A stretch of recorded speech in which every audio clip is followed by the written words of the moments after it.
Bom dia, feliz sábado a todos, que a paz e a graça esteja conosco. Obrigado, Ana, pela mensagem, que já preparou o nosso coração para receber a mensagem que vai ser falada a nós hoje.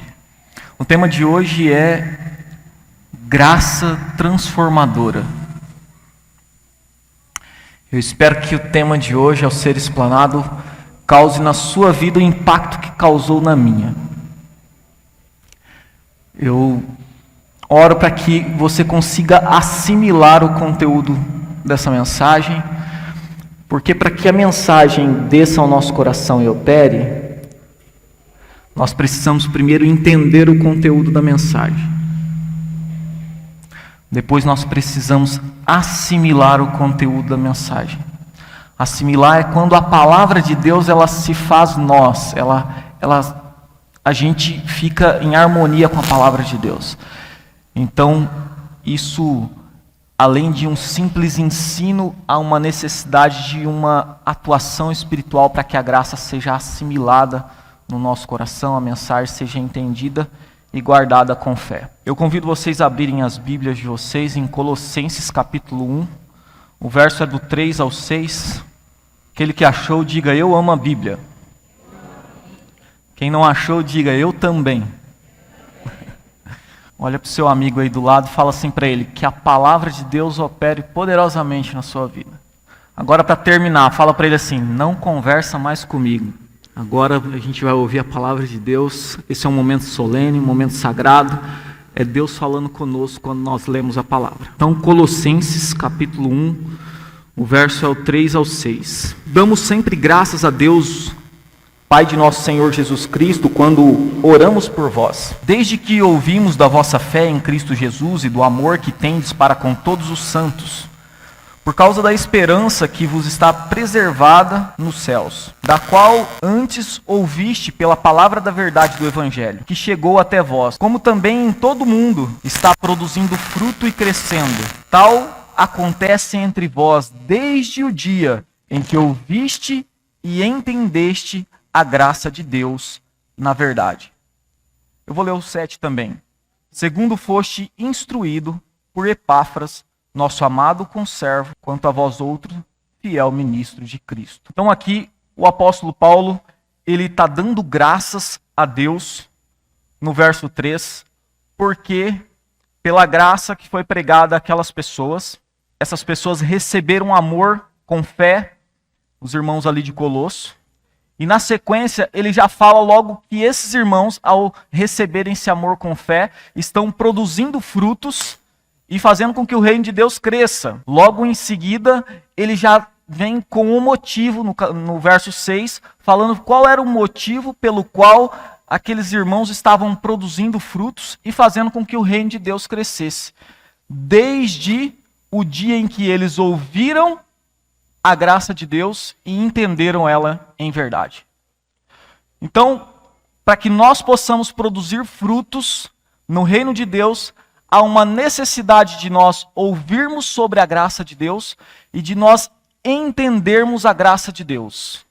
A graça de Deus, ela só pode ser entendida da forma correta se Deus se revelar a nós. Mas hoje, nesta manhã, eu vou me deter a tentar esclarecer algumas coisas sobre a graça, algumas coisas que nós talvez não entendemos ainda, e nós vamos tentar chegar num entendimento mais pleno sobre a graça. Não tem como, em 45 minutos, explicar tudo sobre a graça e esgotar o assunto, porque a graça não é um assunto periférico das Escrituras, a graça ela é um assunto central das Escrituras.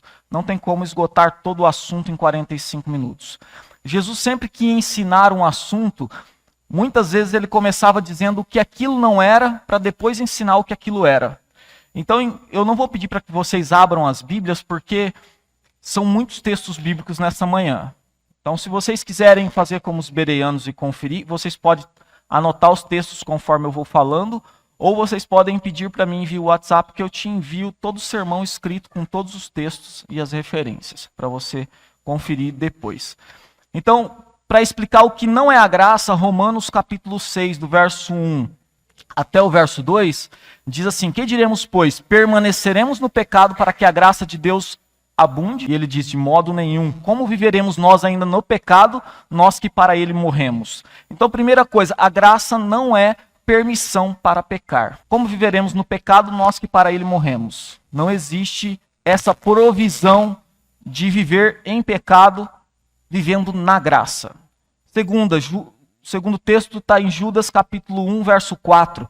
O irmão do Senhor, não é o Judas Iscariote, ele diz assim: pois certos indivíduos introduzem com dissimulação, os quais desde muito foram antecipadamente pronunciados para esta condenação, homens ímpios que transformam a graça em libertinagem e negam o soberano Senhor e Salvador nosso, Jesus Cristo.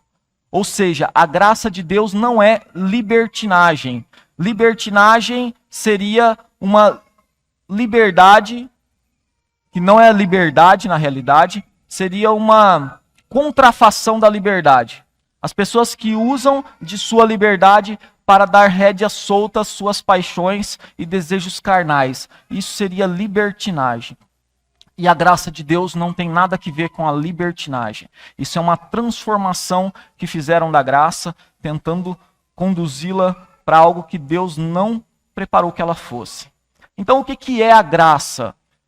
No livro Parábolas de Jesus, a página 141, no parágrafo 3, diz assim: aprender de Cristo significa receber a sua graça. Veja bem, aprender de Cristo significa receber a sua graça, que é o seu caráter. Eu não sei quantos aqui já parou para pensar na graça como sendo o caráter de Deus. Graça é o caráter de Deus. Agora entra uma pergunta muito importante. Se a graça, ela é o caráter de Deus, do que é constituído o caráter de Deus? Do que é formado o caráter de Deus?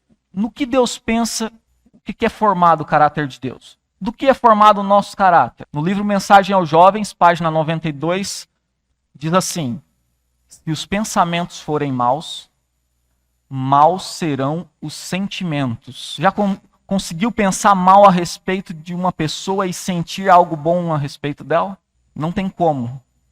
Se você pensa mal a respeito de alguém, você vai sentir algo ruim a respeito dessa pessoa. E ela conclui dizendo assim: pensamentos e sentimentos combinados constituem o caráter moral. Não tem nada de espiritual nisso, eu sei que alguns não gostam, mas eu gostaria que vocês repetissem comigo só para questão didática mesmo, para a gente decorar. Eu vou falar e depois vocês falam, tá?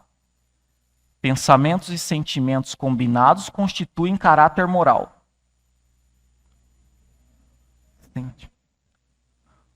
Combinados constituem o caráter moral. Pensamentos e sentimentos combinados constituem caráter moral. E a graça de Deus é o seu caráter. Então o que é a graça de Deus? É o que Deus pensa e o que Deus sente. Por isso que a Bíblia fala, né? Eu sei os pensamentos que tem a vosso respeito.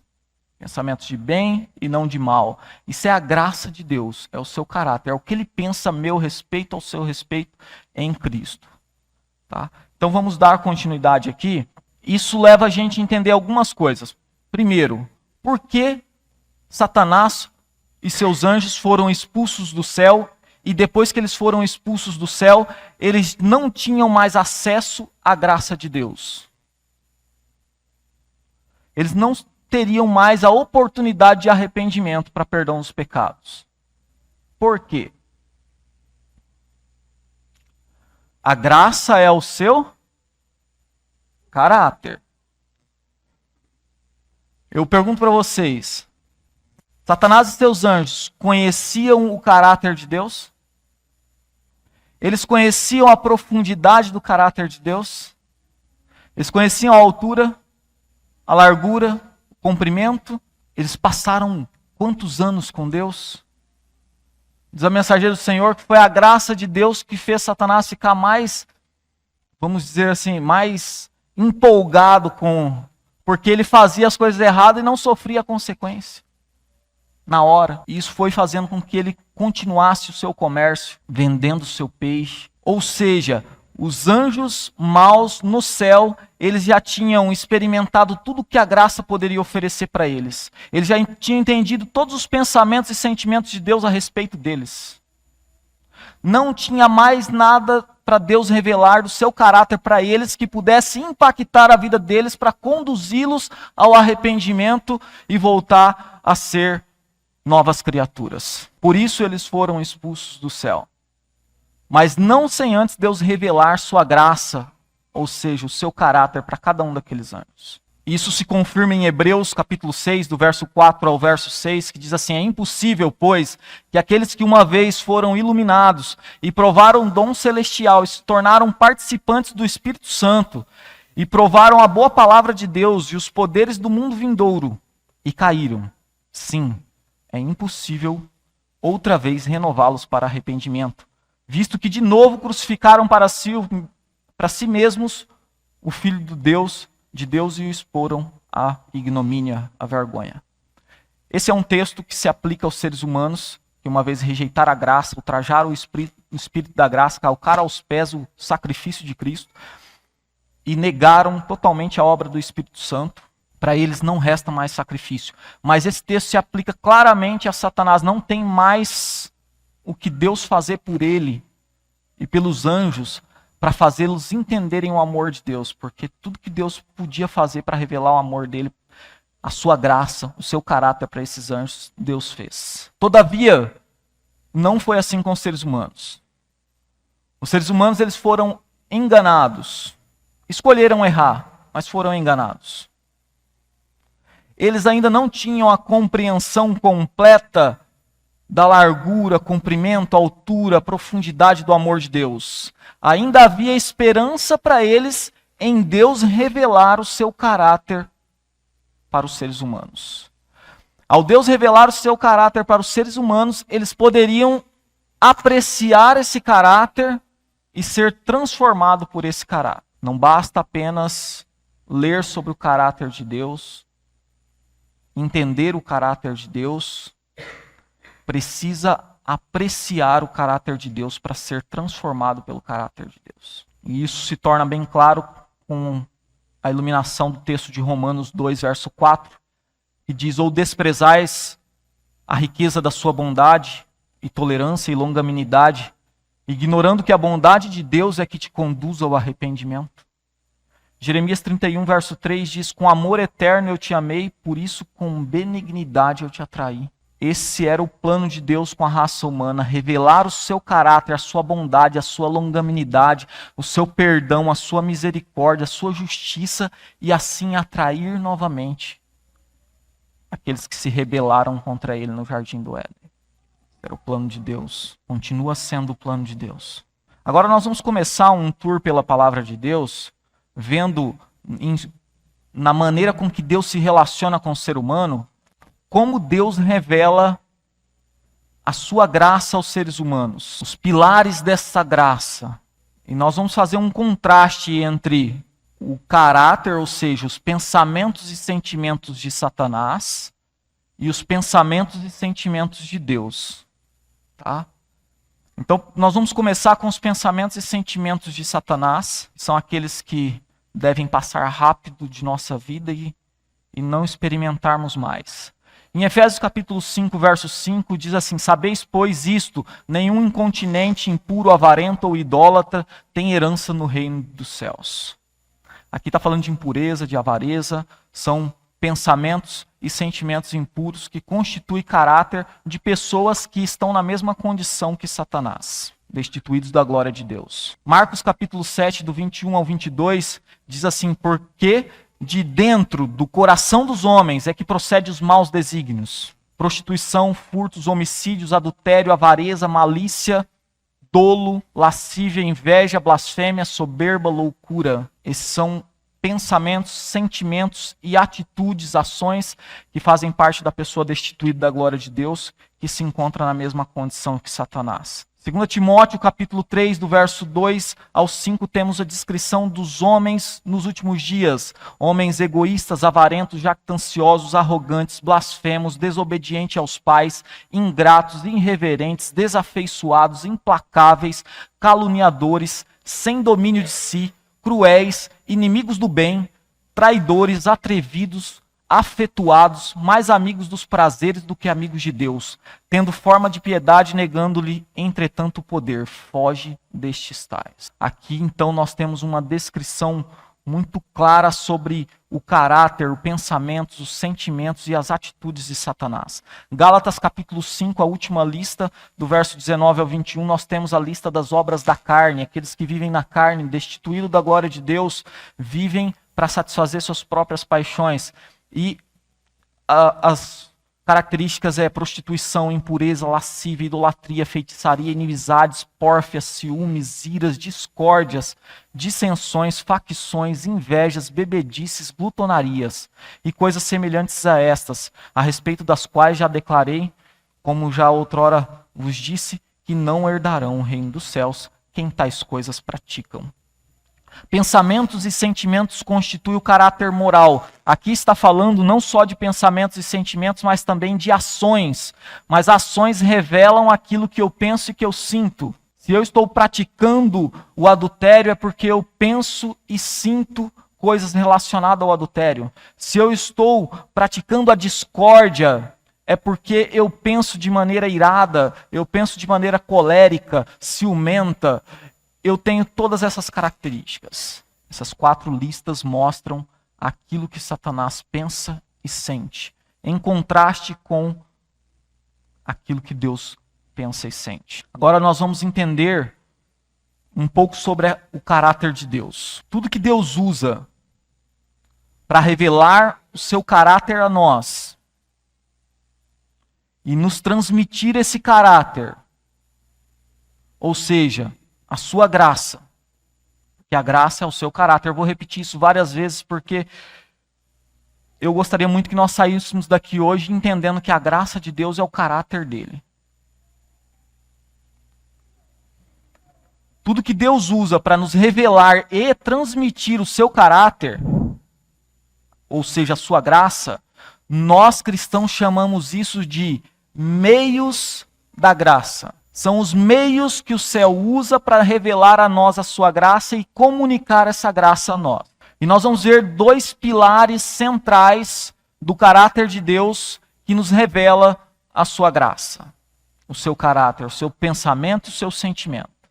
São eles a justiça e a misericórdia. Elas são a base daquilo que Deus pensa e sente. Todos os pensamentos e sentimentos de Deus têm como base a justiça e a misericórdia. Nós vamos definir aqui os termos. Irmãos, se nós cristãos definíssemos os termos, nós acabaríamos com 95% dos problemas teológicos, das discussões teológicas. O que é definir os termos? Definir o que é graça, definir o que é justiça, definir o que é misericórdia. Porque às vezes eu estou aqui argumentando, nós somos salvos pela graça. Mas a pessoa está entendendo que a graça é simplesmente o perdão dos pecados passados. E aí começa uma discussão, porque eu entendo que a graça, além de perdão dos pecados passados, é um empoderamento para viver aquilo que Deus planejou para a minha vida. Então, ao definirmos os termos, nós resolvemos muitos problemas teológicos. E a definição do termo misericórdia, eu fui no dicionário Strong, que é o dicionário mais usado aí no meio teológico para definir os termos. E a definição é benignidade, bondade, longanimidade, paciência. Isso é a misericórdia. Quando você vai para os frutos do Espírito, está lá bondade, fidelidade. Na realidade, a fidelidade tem que ver com a justiça. Mas a bondade, a misericórdia, a longanimidade, a paciência, né, fazem tudo parte da misericórdia de Deus. Ele não nos trata segundo nós merecemos. Nisso se caracteriza a misericórdia. Já a justiça, nós definimos ela biblicamente. Deuteronômio capítulo 6, verso 25 diz assim: será para nós justiça quando tivermos cuidado em cumprir todos estes mandamentos perante o Senhor nosso Deus, como nos tem ordenado. Então, justiça, de acordo com a Bíblia, é obediência perfeita à lei de Deus. Cumprir todos os mandamentos de acordo com aquilo que Deus nos manda. Quem tem justiça aí para oferecer para Deus? Nós não temos essa justiça, mas a graça de Deus ela se manifesta em misericórdia e em justiça. E em justiça ela se manifesta nos tornando justos. É assim que a graça se manifesta. Não só nos declarando justos, mas nos tornando justos. É assim que a graça transformadora opera. Salmos capítulo 103, verso 17 diz: mas as misericórdias do Senhor é de eternidade em eternidade sobre aqueles que o temem. E a benignidade, sobre aqueles que o temem. O homem que o teme receberá de Deus misericórdia e justiça. Ou seja, os dois pilares da graça de Deus. Oséias 2,19 diz que Deus desposaria Israel em justiça, em juízo, em benignidade e em misericórdia. Deus faria com Israel um casamento de justiça e misericórdia. Mateus capítulo 23, verso 23, esse aqui para concluir. Ai de vós, escribas e fariseus, hipócritas, porque dais o dízimo do hortelã, do endro e do cominho, e tendes negligenciado os preceitos mais importantes da lei. Qual que é? A justiça, a misericórdia e a fé. Fazei essas coisas sem omitir aquelas. Os preceitos mais importantes da lei é a justiça e a misericórdia e a fé. Misericórdia, porque nós precisamos da misericórdia, do perdão de Deus. Justiça, porque nós precisamos do empoderamento de Deus para viver uma vida de obediência. A fé, por quê? Porque a misericórdia e a justiça revelam o caráter de Deus, e a fé, ela se apoia no caráter de Deus. Você tem algum motivo para duvidar do caráter de Deus? Você tem algum motivo para duvidar daquilo que Deus pensa e sente a seu respeito, se na palavra dele ele já declarou o que ele pensa e sente a seu respeito? Você tem algum motivo para duvidar? A fé, ela se apoia no caráter de Deus, naquilo que ele pensa e sente a nosso respeito e fala a nosso respeito. Nós nos apoiamos nisso. Por isso esses são os três pilares principais da lei. Se apegar ao caráter de Deus, a misericórdia e a justiça, com fé. E o amor, o que ele é? O amor é a misericórdia e a justiça em ação. O amor é a misericórdia e a justiça em ação. Pessoal, eu estou falando aqui, argumentando, mas todos os argumentos que eu estou usando, eu tirei da Bíblia e dos escritos inspirados. Se precisarem de todos os textos, a gente tem todos os textos. Eu não estou falando nada aqui da minha ideia, da minha mente. Tá? Só essa noite passei 10 horas estudando e preparando esse conteúdo. O amor é a justiça e a misericórdia em ação. E a fé se apoia no caráter de Deus, que tem como base a justiça e a misericórdia. Efésios capítulo 2, verso 8 diz: pela graça sois salvos mediante a fé, isto não vem de vós, é dom de Deus. A fé, ela se apoia e acessa todos os recursos da graça, porque a salvação é pela graça mediante a fé. A fé acessa todos os recursos da graça. Tudo que a graça tem para nos proporcionar, a fé tem acesso. Vamos fazer agora um tour pela palavra de Deus para nós vermos Deus tratando com a raça humana com base na misericórdia e na justiça. Gênesis capítulo 3, verso 15, Deus fala ali: porém inimizade entre ti e a mulher, entre a tua descendência e o seu descendente. Ele te ferirá a cabeça e tu lhe ferirás o calcanhar. O descendente recebendo a ferida no calcanhar é Cristo, morrendo para poder perdoar os meus e os seus pecados. Aqui nós temos a misericórdia. A inimizade de Satanás com a mulher e da mulher com Satanás é o poder da justiça conduzindo-nos novamente à harmonia com Deus. Se Deus não coloca essa inimizade no nosso coração, nós teríamos nos unido a Satanás em rebelião contra o trono de Deus, contra o governo de Deus, contra o reino de Deus, contra a misericórdia de Deus, contra a justiça de Deus. Gênesis capítulo 9, verso 16 e 17, Deus faz uma aliança com toda a carne dizendo: o arco estará nas nuvens, Vê-lo-ei e me lembrarei da aliança eterna entre Deus e todos os seres viventes, toda a carne que há sobre a terra. Disse Deus a Noé: este é o sinal que estabelecerei entre mim e toda a carne. Essa foi uma aliança que Deus fez com toda a humanidade. Não foi só com Noé, foi com toda a carne. E a aliança era o arco-íris no céu. O arco-íris no céu, para ele aparecer, nós precisamos de quê? Chuva e sol, né, Elisângela? Chuva e sol.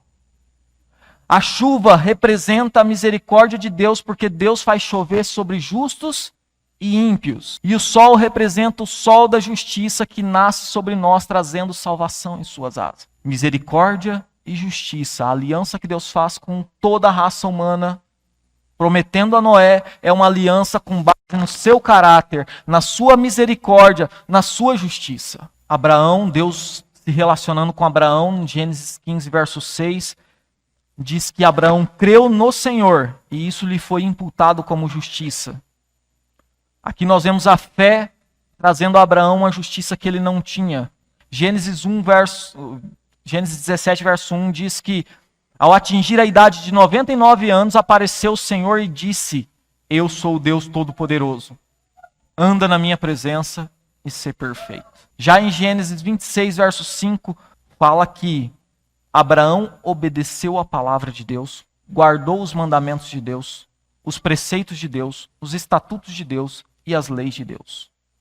Como seria isso se Deus não perdoasse Abraão as suas mentiras e não o empoderasse para obedecer com a sua justiça? Deus usou com Abraão de misericórdia e de justiça. Deus revelou para Abraão o seu caráter, a sua graça. Em Jeremias 31, verso 33, Deus renovando com Israel uma aliança que Israel havia quebrado, fazendo um firme concerto agora com Israel, ele diz assim: porque esta é a aliança que firmarei com a casa de Israel depois daqueles dias, diz o Senhor.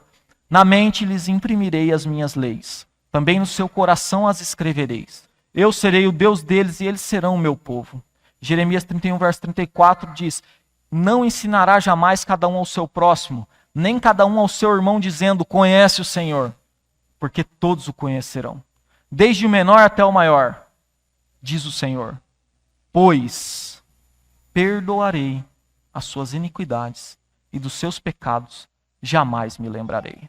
Aqui com Israel, Deus faz uma firme aliança e a base dessa firme aliança, novamente, é a sua misericórdia, porque ele perdoaria os seus pecados e não mais se lembraria deles. E a justiça, porque escreveria uma lei justa no seu coração e na sua mente. A graça de Deus não é só a misericórdia, a graça de Deus, ela vai muito mais além, ela é uma graça transformadora. João capítulo 8, verso 11, depois de perguntar para a mulher adúltera: onde estão aqueles teus acusadores? Ninguém te condena? A mulher responde: ninguém, Senhor. E Jesus diz: eu também não te condeno. Vai e não peques mais. Novamente aqui Deus está perdoando aquela mulher: eu não te condeno. Deus está manifestando um pilar do seu caráter que é a sua misericórdia. Mas logo em seguida ele fala: vai, não peques mais. Como nós já estudamos na última vez que falei aqui, ou Deus está pedindo algo impossível para aquela mulher, ou por trás desse vai e não peques mais, tem uma promessa empoderadora da graça que nos fornece a justiça de Cristo que precisamos para andar em obediência. Em Jesus e em seus ensinos, contém a revelação suprema do caráter de Deus, ou seja, a revelação da sua graça. Tudo que revela o caráter de Deus, a sua graça, é um meio de comunicar essa graça. A natureza revela a graça de Deus, ou seja, ela é um meio da graça, ela é um meio de comunicar essa graça. Os 10 mandamentos revelam a justiça de Deus, que também é um pilar de sua graça. As histórias bíblicas, na maneira com que Deus se relaciona com os seres humanos, revela também a sua misericórdia e a sua justiça, que é a sua graça, que é o seu caráter. Também é um meio da graça para nos ajudar a crescer em graça. Mas a vida de Jesus e os ensinos de Jesus é o maior meio que a graça pode usar para nos transformar. João capítulo 1, verso 14 diz: e o verbo se fez carne e habitou entre nós, cheio de graça e de verdade. E vimos a sua glória, a glória do unigênito do Pai. Na pessoa de Cristo nós temos a revelação maior da graça de Deus. Aquilo que Deus pensa, aquilo que Deus sente, nós podemos sentir na maneira com que Deus tratava com as pessoas, na pessoa de Cristo. Eu peço perdão porque eu nunca chorei tanto escrevendo um sermão, gente. Essa mensagem, se ela não alcançar o nosso coração, nada mais alcança. Se a graça de Deus não nos transformar, nada mais transforma. Jesus, ele nasceu na carne, mas foi gerado do Espírito, como estudamos essa semana. Ele precisava crescer em graça, como está escrito em Lucas capítulo 2, verso 4. Crescia o menino e se fortalecia, enchendo-se de sabedoria, e a graça de Deus estava sobre ele. Ele crescia em graça. O caráter de Deus estava sobre ele. Os pensamentos e os sentimentos de Deus estavam sobre Jesus, em Jesus. Em Hebreus capítulo 5, verso 8, Paulo diz que embora sendo filho, Jesus sendo filho, aprendeu a obediência pelas coisas que sofreu. Jesus, ao viver aqui, viveu vida santa, aprendeu a obediência para formar um caráter santo, para nos oferecer pela graça esse caráter. 1 Coríntios 15, verso 45, Paulo falando sobre a diferença entre Adão, o primeiro, e Adão, o segundo. Ele diz, pois assim está escrito, o primeiro homem, Adão, foi feito alma vivente, o último Adão, porém, é espírito vivificante. Cristo, a ter uma vida santa, sem pecado, praticando a misericórdia e a justiça, que é o caráter de Deus, crescendo na graça, o caráter de Deus, porque a graça de Deus estava sobre ele, tornou-se um novo cabeça de raça humana. Estando na carne, mas vivendo no Espírito. Nasceu na carne, mas foi gerado pelo Espírito. Desde o ventre, Jesus era participante da natureza divina. Desde o ventre, Jesus já tinha a participação da natureza divina. E por isso ele se torna um novo cabeça de raça. Em Adão nós somos feito carne. Em Cristo nós somos nascidos do Espírito. Em Adão nós nascemos da carne, as coisas da carne cogitam para as coisas da carne, mas o Espírito vivifica. Pelo Espírito nos tornamos participantes da natureza divina, nos livrando das paixões e corrupções que há no mundo, diz Pedro. Quando nós nascemos do Espírito, nos tornamos irmãos de Jesus. Ele é o nosso irmão mais velho, com a mesma carne e com o mesmo Espírito. E agora o Espírito que em mim habita me empodera para viver a vida da fé no Filho de Deus. A vida que Cristo viveu é disponibilizada a mim por meio do Espírito. E é falando sobre isso que Jesus fala para Nicodemos. Em verdade vos digo, quem não nascer da água e do Espírito não pode entrar no reino de Deus. Quem não nascer da água e do Espírito não pode entrar no reino de Deus. Quem nasce da carne é carne, quem nasce do Espírito é Espírito. Ou seja, o primeiro Adão é carne. Em Adão nós nascemos da nossa mãe, mas em Cristo nós nascemos do Espírito. Paulo, ampliando esse pensamento, ele diz, e assim, se alguém está em Cristo, é nova criatura. As coisas antigas já passaram, eis que se fizeram novas. Estar em Cristo é ser nova criatura. Romanos 8, verso 8 a 9 diz, portanto, os que estão na carne não podem agradar a Deus. Vós, porém, não estáis na carne, mas no Espírito, se de fato o Espírito de Deus habita em vós. E se alguém não tem o Espírito de Cristo, esse tal não é dele. Ao nascer de novo, nos tornamos como Cristo. Nos tornamos como Cristo no sentido de estarmos na carne, mas não vivendo da carne, vivendo pelo Espírito, estando nesta carne, mas o Espírito vive em nós. É grandemente pregado a misericórdia, o perdão, a justificação, e que isso é a obra da graça. Mas muito pouco é ensinado sobre a graça transformadora de Deus, sobre a graça capacitadora, uma justiça que vem pela graça, que habilita a viver em obediência. E um entendimento correto da graça levou os crentes de Colossos a uma frutificação. E o entendimento errado da graça levou um grupo de pessoas a uma libertinagem. Eu costumo dizer que um entendimento errado, uma crença errada, leva a uma fé errada, que te leva a um lugar errado. Todavia, o entendimento correto da graça nos leva a um crescimento em Cristo e a um lugar de vitória pela graça de Deus. E é um bom lugar para você dizer amém. Tito 2, verso 11 a 14 diz: pela graça de Deus, porque a graça de Deus se manifestou salvador a todos os homens. Aqui nós vemos o primeiro pilar, a misericórdia. Agora vem o segundo pilar, educando-nos, para que, renegadas as impiedades e as paixões mundanas, vivamos o presente século sensata, justa e piedosamente, aguardando a bendita esperança e a manifestação da glória de nosso Deus e Salvador, Cristo Jesus, o qual a si mesmo se entregou por nós, a fim de remir-nos de toda iniquidade e purificar para si mesmo um povo exclusivamente seu, zeloso e de boas obras. Isso é a graça, irmão. Não aceite nada menos do que isso, não se reduza a simplesmente a graça se manifestou salvador a todos os homens. Continue lendo e apreciando aquilo que Deus pode fazer em cada um de nós, educando-nos. Isso é obra da graça. Hebreus 4,16: cheguemos-nos, portanto, confiadamente junto ao trono da graça, a fim de recebermos misericórdia e acharmos socorro em ocasião oportuna. Mateus 6, verso 13: e não nos deixes cair em tentação, mas livra-nos do mal. Irmãos, a graça não é simplesmente algo que você peca e vai correndo ao trono da graça. Aqui em Hebreus capítulo 4, verso 16, ele está dizendo assim, nós temos um sumo sacerdote que se compadece das nossas fraquezas, porque igual a nós foi tentado em todas as coisas, mas diferente de nós não pecou, e ele se compadece das nossas fraquezas, e nós podemos nos achegar confiadamente ao trono dele, que é o da graça, e acharemos socorro em ocasião oportuna. Qual é essa ocasião oportuna? É a tentação.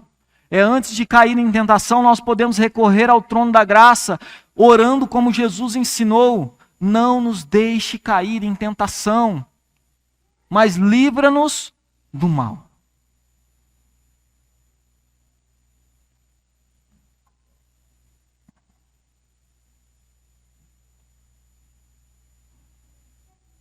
Aí o crente pode perguntar: se a graça é para nos livrar de pecar, e eu peco constantemente, logo a graça não está sobre mim nem em mim. E isso seria uma verdade se a graça fosse unilateral. Se a obra da graça dependesse unicamente e exclusivamente de Deus. Aí você poderia dizer: se eu estou pecando, é porque Ele não me concedeu a graça, e por isso eu continuo pecando, já que a graça é um poder para me livrar de pecar. Mas a graça não é unilateral, você tem que interagir com a graça de Deus. Nós temos que crescer, a Bíblia fala, crescer de graça em graça, de glória em glória, de fé em fé. Esse é o crescimento da graça, é a interação com essa graça. Olha só o que Paulo diz. Na realidade, Pedro, o apóstolo, em 2 Pedro 3,18, ele ordena, dizendo: antes crescei na graça e no conhecimento de nosso Senhor e Salvador Jesus Cristo. Em 2 Timóteo 2, verso 1, Paulo diz: tu, pois, filho meu, fortifica-te na graça que está em Cristo Jesus. Em 2 Coríntios, capítulo 6, verso 1, Paulo diz: e nós, na qualidade de cooperadores com ele, também somos exortados a que não recebais a graça de Deus em vão. Graça, meus irmãos, é ausência de mérito. Não há mérito em receber a misericórdia de Deus e em receber a justiça de Deus. Mas também a graça não é uma ausência de esforço. Nós podemos crescer na graça usando a graça que temos recebido. Isso não é mérito. Se eu realizo minhas obras em Cristo, se é Cristo em mim, se é a graça de Deus em mim, qual é o mérito?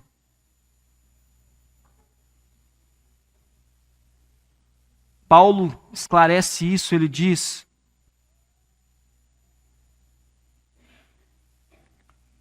falando sobre a interação dele com a graça, ele diz: mas pela graça de Deus, sou o que sou. Pela graça de Deus, sou o que sou. E a graça que me foi concedida não se tornou vã. Antes, trabalhei muito mais do que todos eles. Paulo estava se referindo aos 12 apóstolos, os 11 apóstolos. Ele diz: eu trabalhei mais do que todos eles. E aí ele conclui: todavia, não eu, mas a graça de Deus comigo. Irmãos, é um crescimento na graça. Você recebe a graça, se esforça, porque a graça te empodera, porque a graça te dá força, e você vai crescendo nessa força. As disciplinas espirituais são para gerar em nós o que não é natural. Não é natural para o homem carnal estar num sábado de manhã congregando. Não é natural. Todo mundo junto aqui reunido, ouvindo palavras espirituais, cânticos espirituais, um corrigindo o outro, um orientando o outro, um tirando lições para o outro. Não é natural gostar disso. Natureza humana, não é natural. As disciplinas espirituais, elas são oferecidas para nós, para que nós possamos crescer na graça, naquilo que não é natural para nós. As disciplinas espirituais usam aquilo que nós já falamos aqui, os meios da graça, para que, por meio desses meios, nós recebamos a graça de Deus e possamos crescer na graça de Deus. Quais são os meios? Eu separei alguns aqui para nós meditarmos rapidamente. Alguns meios que a graça usa para nos comunicar a sua misericórdia e a sua justiça. Ou seja, o caráter de Deus. Primeiro meio da graça, a palavra de Deus. E a disciplina espiritual é estudar a palavra de Deus. Comer a palavra de Deus, entender a palavra de Deus, assimilar o conteúdo da palavra de Deus. Isso é um meio da graça para transformar a minha e a sua vida. A palavra de Deus não é somente para ser entendida, para dar razão de nossa fé. Ela é um meio que comunica a nós o caráter de Deus. Esclarece nossas consciências, subjuga as nossas paixões, nos capacita, porque a palavra de Deus é implantada em vós, porque a palavra de Deus habita ricamente em vós, porque se a minha palavra permanece em vós, ela frutifica, produz fruto. O mesmo que aconteceu com os colossenses. Entenderam a graça e produziu fruto. Isso é obra da graça, meio da graça. Estude a palavra de Deus. Forme um muro de passagens bíblicas ao seu redor. Cite diante das tentações. Cite a palavra. E Romanos capítulo 6, verso 14 é um bom texto para você citar. Pois o pecado não terá mais domínio sobre vós, pois não estáis debaixo da lei, e sim da graça. Ora, orar é outro meio da graça. A oração, ela nos leva, pela fé, a acessarmos os recursos da graça de Deus. Porque pela graça sois salvos mediante a fé. A oração da fé te leva aos recursos da graça de Deus. Os dons espirituais, a transformação do caráter, os frutos do Espírito. A oração da fé te conduz a todos esses benefícios da graça. Jejum outro meio da graça. O jejum aumenta a nossa fé. Lembra daqueles homens dos discípulos não conseguiam expulsar o demônio de um rapaz? Qual era o motivo? Falta de fé. Jesus chega. Até quando estarei com vocês? Até quando vos sofrereis, homens de pequena fé?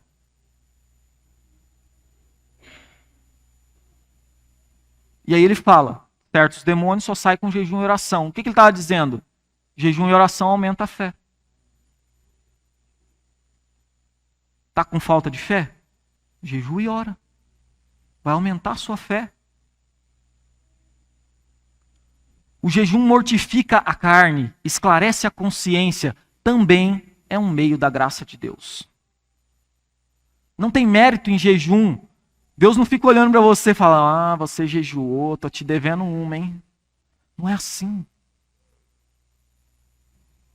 O jejum não transforma Deus, transforma eu e você. É um meio que Deus usa para comunicar o seu caráter a nós, a sua graça.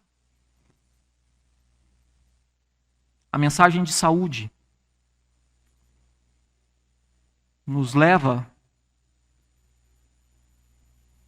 a ter as paixões e os apetites dominados pela razão. Quando você tem uma alimentação estimulante, um estilo de vida estimulante, frenético, isso faz com que os seus apetites e paixões dominem sobre sua razão. Então, colocar em prática os princípios da reforma de saúde vai fazer com que a razão domine os apetites e paixões. Isso é um meio da graça. É um meio que a graça usa para subjugar os seus apetites e paixões, para esclarecer sua consciência.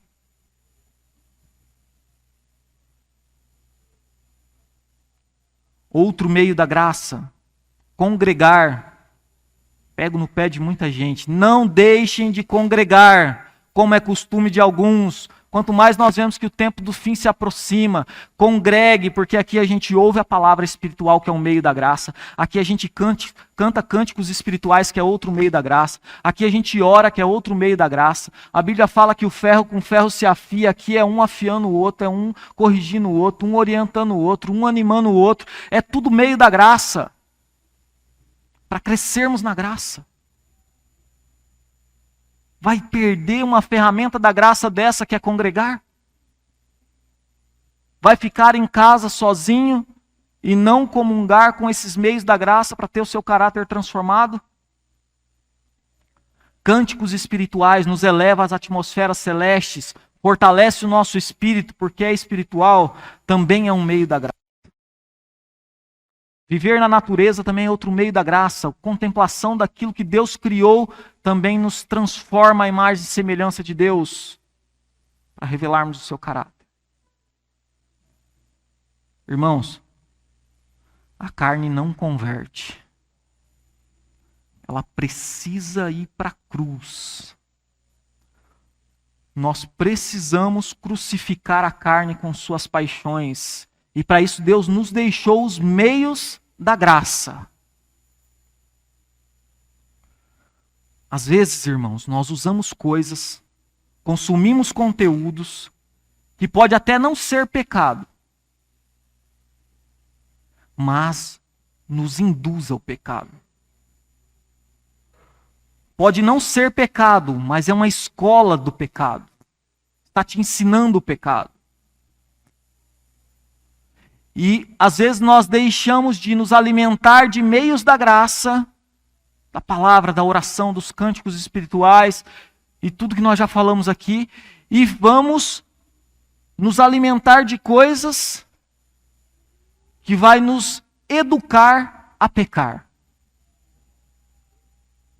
Você está lá, aqui na igreja nós falamos que o casamento é algo santo, consagrado a Deus, que uma vez que o homem casou, não separe, não pode separar, tem que ser uma comunhão santa. Aí você está assistindo algo que você não percebe, mas você está torcendo para o cara largar a mulher rabugenta e ficar com a amante. E isso é um meio da desgraça e não um meio da graça. Nós falamos sobre justiça, sobre os líderes de nossa nação não serem corruptos, mas quando se vê em casa assistindo uma série na qual você está torcendo para a polícia não pegar os bandidos. É um meio da desgraça. É pecado? Talvez não, mas te induz ao pecado. Te educa ao pecado. Não é um meio da graça santificadora.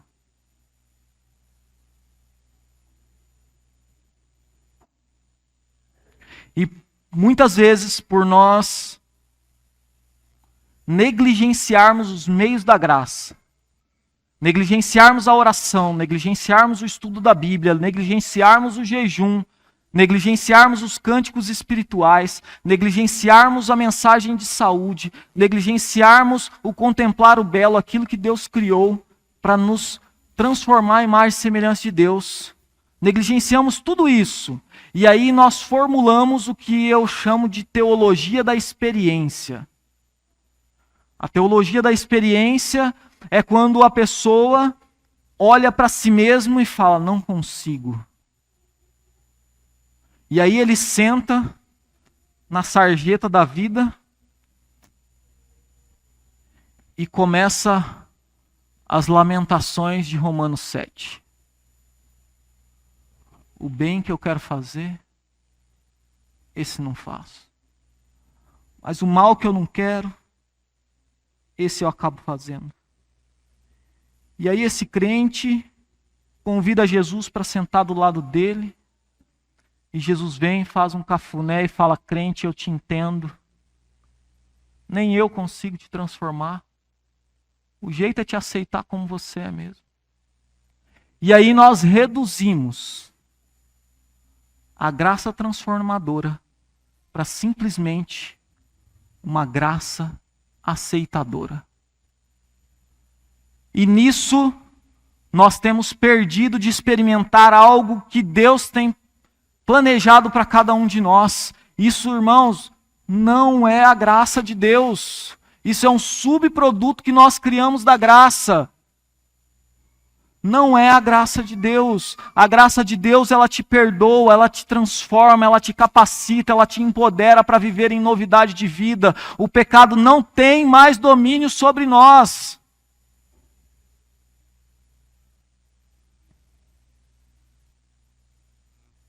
Porque não estamos debaixo da lei, sim na graça.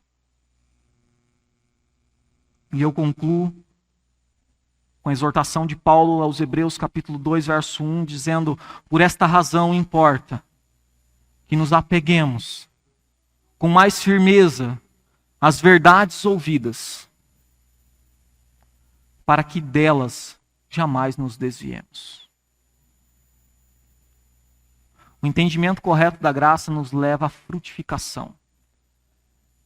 Eu espero poder ter ajudado vocês a entenderem mais a graça nessa manhã. Para viverem em frutificação. Conta-se a história de Spurgeon. Spurgeon era um pregador inglês que chegou na casa de uma mulher já no fim da sua vida. Já estava na cama, doente. E então ele vê em cima da cama da mulher um quadro. Aquela mulher tinha trabalhado por uma família durante muitos anos. E aí então quando Spurgeon chega e vê o quadro, ele pergunta para a mulher, você sabe o que é aquele quadro? A mulher, não, eu não sei ler, mas meu patrão, quando morreu, me deu isso de presente, eu achei bonito, coloquei no quadro e coloquei aí.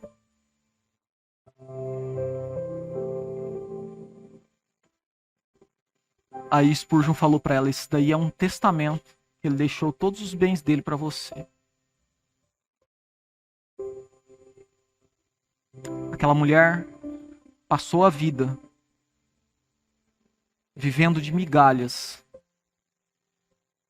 tendo uma quantidade enorme de recursos à sua disposição, simplesmente por não entender o que estava escrito naquilo. Nós temos todos os recursos da onipotência à nossa disposição. A graça nos oferece tudo que o céu tem. E muitas vezes nós nos contentamos com migalhas por não entender a graça.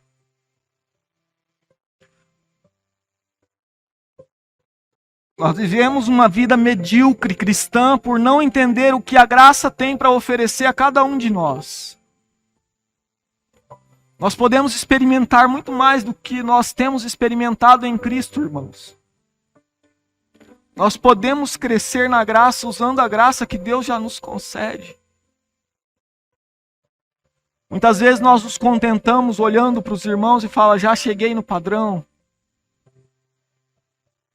Mas o padrão é muito mais elevado. Paulo fala esquecendo das coisas que para trás ficaram. Eu prossigo para o alvo da soberana vocação em Cristo Jesus. Cristo é nossa soberana vocação. Vivermos a vida de Cristo é aquilo que a graça tem para nos oferecer. E nós nos contentamos com migalhas. Que o entendimento da graça possa proporcionar para você o crescimento que Deus tem planejado para a sua vida.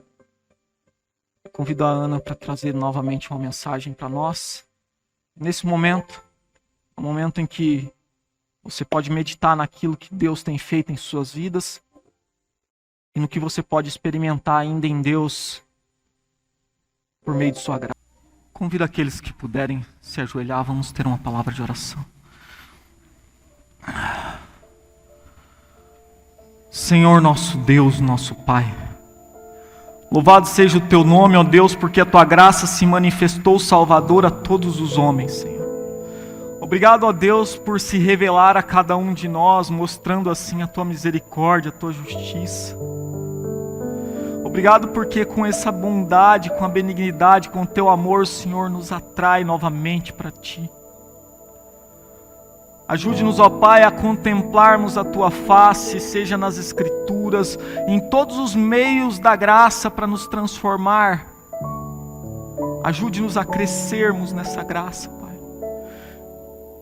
Ajude-nos a avançarmos em fé, crendo naquilo que o Senhor prometeu para cada um de nós, Senhor. Que viveríamos em novidade de vida, que seríamos novas criaturas, que teríamos o Espírito em nós, que seríamos vitoriosos sobre os nossos defeitos de caráter, que o pecado não mais teria domínio sobre nós, Pai. Cremos nas Tuas promessas, acreditamos que o Senhor vai completar a Tua obra até aquele dia. Nos entregamos nas Tuas mãos e que a Tua graça continue se mostrando salvadora a todos nós. É em nome de Jesus que oramos. Amém, Senhor.